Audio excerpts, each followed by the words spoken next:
So I was having a bit of a chat with people via the internet about the concept of passion, and I would like to talk about that more here in this video. I would describe myself as a very passionate individual in that most of the things I do, in fact, all of the things I do with emotion and with passion. And in fact, without emotion and without that passion, I'm like unable to do anything. And it's a bit of a problem sometimes, real talk. So it's like a really big and important thing for me in my life. And I'm really lucky that I have found pretty much my thing that I get excited about, that I feel incredible passion about. Hint, hint, it's this. What we're doing now. However, there's a bit of a dark side, okay? Because a lot of people put having a passion and finding your passion up on this pedestal. It's kind of like when you're in high school and all of a sudden there's all this pressure to know exactly what you want to do with your life. And all of that is dumb and silly because there's no pressure. Are you a living, breathing person? Great, you have time. Doesn't matter how old you are.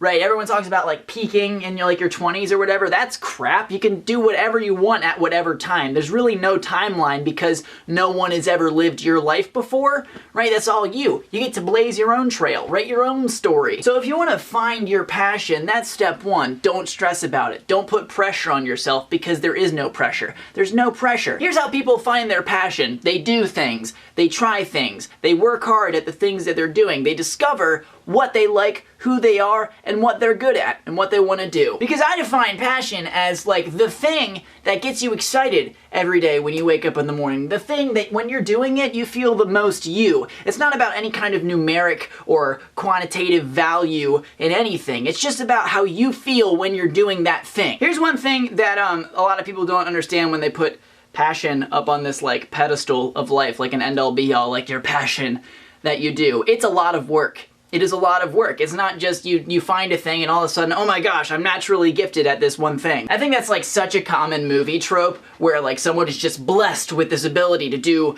whatever thing that person in the movie is doing. And that's just really not the case. Yeah, natural ability and talent is a thing, absolutely, but that talent doesn't go anywhere unless you put work into it. You talk to any like musician or any artist out there that is at the top of their game, they got there because of the work that they put in. They put in countless hours trying to find their voice and hone their craft. And it's the same thing with something like YouTube. I've been doing this for like 5 years and I feel like I've only just found my stride. And I could be wrong. A year from now, being like, no, dude, that wasn't your stride. This is your stride. But that's what it is. It's a process.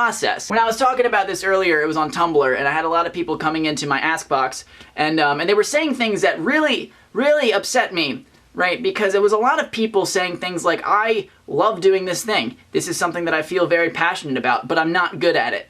I'm not good at it, or I can't do it. This is something I can't do. That kind of breaks my heart a little bit, because when you say things like that, or you listen to other people telling you what you can't do or what you're not good at, then you're not gonna do anything. No one who has ever reached success in any medium or anything really has gotten there without their critics, without people saying that you can't do this, right? Because spite, even though it's a negative emotion, it's hella effective. Because the world is not catered to you and your life and what you're gonna do. You gotta make it happen yourself, right? People are gonna tell you that you can't do something all the time. You're gonna tell yourself that you can't do it all the time. But you gotta have this belief in you saying, this is something I love to do, so I'm gonna fight so that I can do it. In one of my responses today, I quoted the bearded sage of YouTube, Mike Falzone, and he said this to me back at, I believe it was VidCon 2013. He said something like, there are always a million reasons not to do something. Right? And that is something that sticks with me. To this day, Mike, I don't know if you're watching this, but to this freaking day, there is always gonna be someone or something or some reason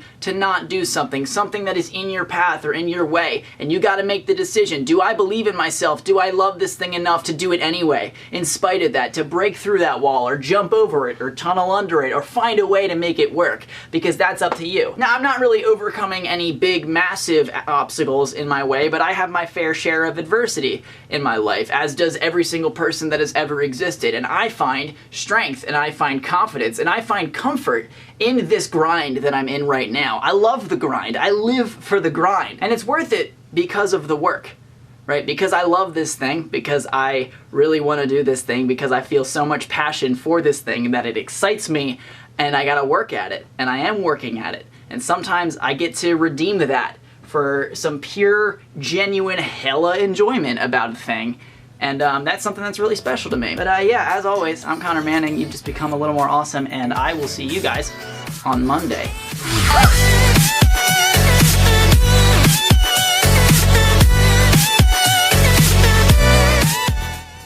I haven't showered today. I didn't shower this morning. I haven't showered today. Yeah, I haven't showered this morning. Take it off. Yeah. Didn't shower. Didn't shower. Didn't shower.